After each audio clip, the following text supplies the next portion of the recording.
The house that you own free and clear, it's the safest asset in your portfolio. It's also the thing that's most likely to decide your future for you. And your vote, it doesn't count for much once it does. And this one comes from a client of mine where she lost her husband. She didn't ask anyone for financial help for 5 years. And by the time that she did, her decisions had already been made for her. She was equity rich, cash poor. And here's what people miss: your options in the second half of your life, they are quietly expiring while you're still deciding what you want to do. A delayed decision is a decision. And there are 6 things that you need to be aware of.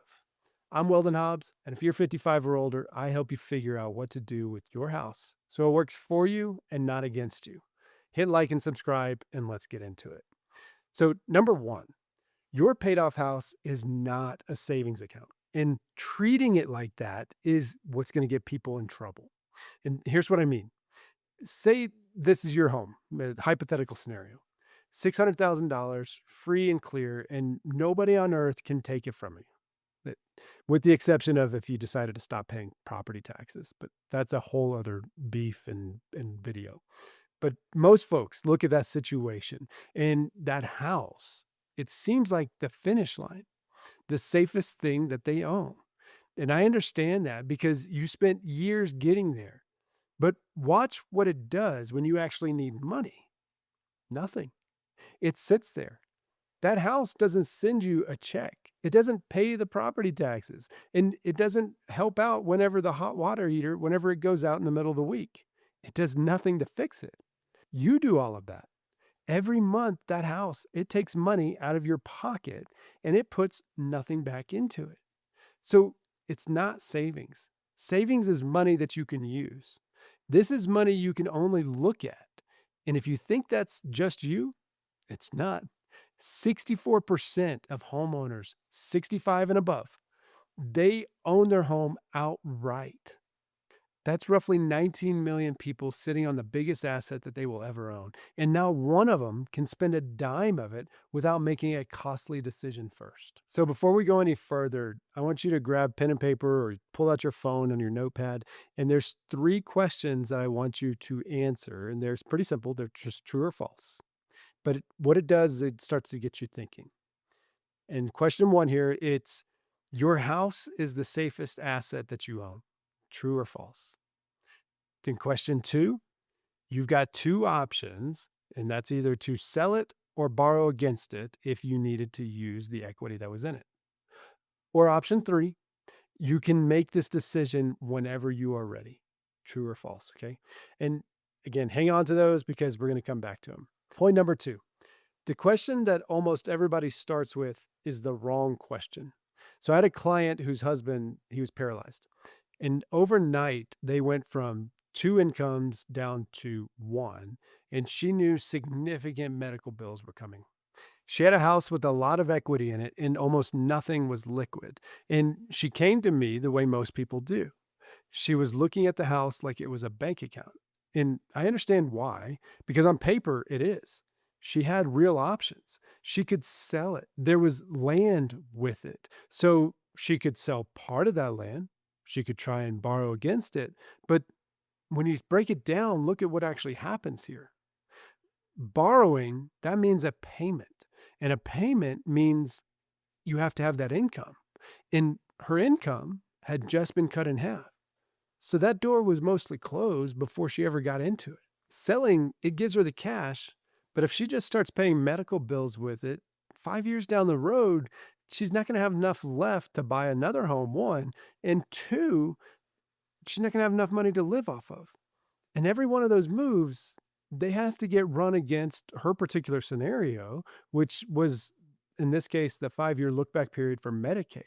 Because moving the wrong asset at the wrong time, that can cost you coverage that you're counting on. Now, I'm not an elder law attorney by any stretch of the imagination. I was not in a position to tell her what that rule meant for her. I left that to the attorneys, of course. But there are trade-offs that we could think through. And you ought to be careful with anybody who pretends otherwise. What we did do, though, we did sit down and worked out the questions that she needed to ask. So that way, when she walked into that attorney's office and the financial planner's office, she walked in confidently. She knew what she was looking for and she knew what some of her options might be. We set those meetings up for success. Now, the thing about the house, it does give you options, but depending on your circumstances, they may not be good options. And oftentimes you can't tell which is which when you're on your own, when you're standing there at the kitchen table trying to figure it out. That's why the first question isn't, "How do I get money out of the house?" It's, "How long do I actually need to stay here? What do I need a plan for? What are the real constraints that I'm trying to work through?" And ultimately, what is already decided for me based on the circumstances, whether I like it or not. When you answer those questions honestly, you're more prepared mentally for how to move forward. Whenever you have that meeting with an estate attorney, that financial planner, somebody looking at cash flow in this case, and now you're planning with purpose because you've thought through what these obstacles are. You are choosing your path forward. But when you skip those professionals, then you start to guess. Now, point number 3, it is not sell it or borrow against it. There are 4 different directions here, and most people only ever hear about 2 of them. And if you're watching this and you can think of some others, put them in the comment, right? We can all learn from it. But you can realize the equity that's in your house, and that's by selling it, and you turn that equity into money that you can actually use. You can borrow against it, a line of credit, a cash out refinance, a reverse mortgage. You can make it produce. It's another way to look at this. So that is rent a room out, put in an accessory dwelling unit, let the house earn some money back for you. Or you can redesign around it, modify it so you can stay or change who's living with you. And those are 4 different buckets. 8 or 9 real options that are buried inside those buckets. And if you're carrying a note still on the house, all 4 of those still apply. You don't have to have it fully paid off to consider those. You do have to have equity there. And those numbers, they just get tighter and the timeline, it gets shorter. And I want to be upfront with you about the borrowing bucket because it's the one that gets sold the hardest. When you borrow against a paid off house, you take something that nobody can take from you. You turn it into something with a monthly payment and it has a foreclosure clause in it. And that's on income that might not be growing. Sometimes that is still the right move. I've seen it be the right move, but it's a trade off and it ought to be a purposeful decision, not the default decision because somebody sat across from you with a good pitch. Stick with me as we continue to go through this list because number 6, that is where those expiring options actually show up. And it's the part that nobody sees coming. So, number 4 here, let's deal with the thing that you're probably already thinking, which is, Weldon, I sleep better with no mortgage that I have to worry about. And I hear that. I hear it often. And I'm not going to try and talk you out of it because you're not wrong. There are people who will tell you that peace of mind, that it is costing you money. And technically speaking, on a spreadsheet, that is probably true. But what that spreadsheet cannot tell you, or what it cannot show you, is that when income drops and there's a payment due anyway, what does that look like? A paid off house, that's not going to foreclose on you unless, again, you stop paying property taxes. But at the end of the day, that's not a feeling. That is a real financial characteristic. And on a fixed income, that is worth something. So, no, I am not here to tell you that paying off your house is a mistake. What I am telling you, though, is that it's not the end of the decision. You've protected yourself against one risk. That's the monthly mortgage payment. But there's a second one, and having no mortgage does not protect you from it. That risk, it's being asset rich, cash poor, and out of time. And let me say what I actually mean by out of time, because that's the part people skip right over. Out of time to choose your own path. Every one of those 4 directions that I mentioned, it has a door on it, and every door has a condition. So borrowing, it still needs income. Selling, that needs a market and somewhere to go. Where does that equity actually go towards? Making the house produce, That needs you to be well enough to manage it, and then redesigning around it, in the house in this case, it needs you to have money that you haven't spent yet. But when you wait long enough, that list, it doesn't shrink down to a bad option. It shrinks down to one. And you don't know which one you get to pick, which one it's going to be. All right, number five, nobody is looking at the whole picture. And that's usually where this goes sideways. So I had a client, their husband had passed away. And about a year later, she called and said, "Here's my situation, Weldon. There wasn't a retirement sitting in a 401k. It was in a rental property, multiple rental properties. And that was the plan. That was the whole plan all along while she and her husband were living. But the question in front of her was never just, should I sell? It was, what order do I do this in? Because if she liquidated, there were tax consequences on the way out of the door. And if she held on to them and kept renting them out, then that cash flow had to actually cover her retirement. And she had to be willing to continue to be a landlord. Now, that is not one question. That's an estate attorney question. That's a CPA question. That's a financial planner question. And every one of them touches the other two. So you can see that if you sell in the wrong order, the tax bill is going to change. If you hold on to the wrong property and the cash flow doesn't work, now you're stuck again. So we did the same thing I told you about a few minutes ago. We sat down and figured out what she needed to ask each one of those professionals and in what order, so that nobody was guessing and nobody was working off half the picture. Because again, here's what happens, and you've probably seen it. The CPA, they optimize your taxes for your portfolio this year. The attorney, they optimize your documents, in this case, the estate attorney. Then the agent, they optimize the transaction. Every one of them does their job well, but nobody's optimizing how they all work together in your life. You're the only person sitting there in every one of those rooms. And that's the part that people get backwards.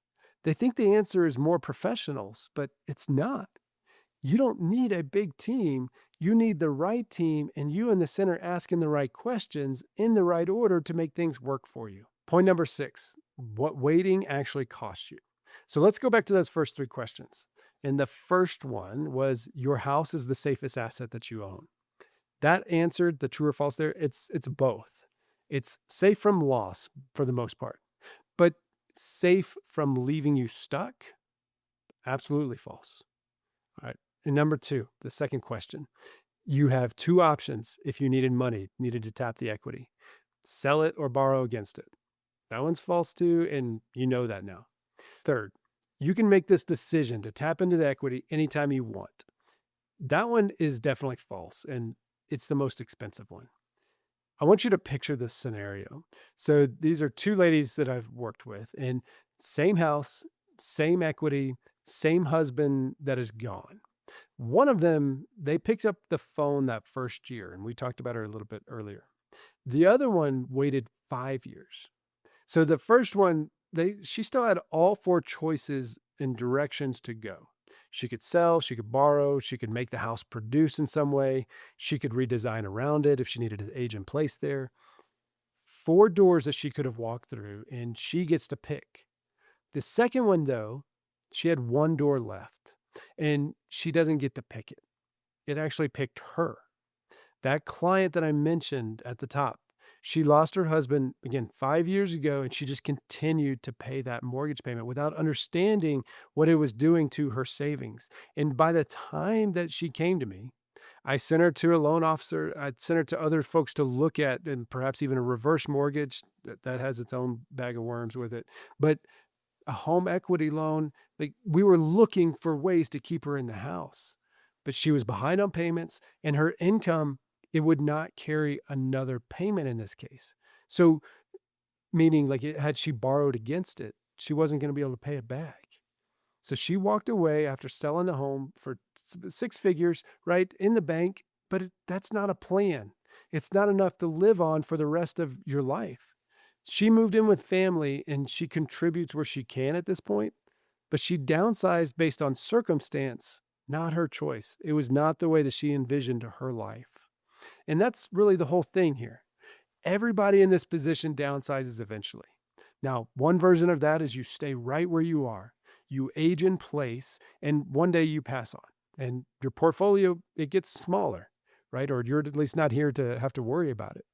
That's fair. That is a plan. But let's just say that you're still here, and this is a live question, one that you're wrestling with. Are you choosing your next steps purposely? Are you aging in place on purpose, gracefully, planned out, with the house actually set up for that? Or are you moving somewhere smaller because you decided that you wanted less to take care of? Because downsizing does not automatically mean selling the house. Downsizing means optimizing your situation. Now, that is my definition, and I'll own it. You're not going to find that in a dictionary anywhere. And I fully am aware that selling a home is not the right answer for most people. But I am here to help you sequence those decisions and make sure that you are making and planning on purpose. And sometimes what needs to get smaller in this case, it's again not the house, it's the number of things that you're carrying, the pile of decisions that's hanging over your head, the financial exposure that's keeping you up at night. And sometimes it's changing the house so it actually fits how you live right now. And you never move at all. That's still downsizing. Sometimes it means selling, and a lot of times it doesn't. And you don't get there by starting with the real estate. You get there by thinking through the life goals first, then the wealth decisions, and then focusing on the house, if that even makes sense. You have to be clear on those first two before the third one means anything. And look, if you're a baby boomer, y'all have a half dozen decisions sitting right now on your plate.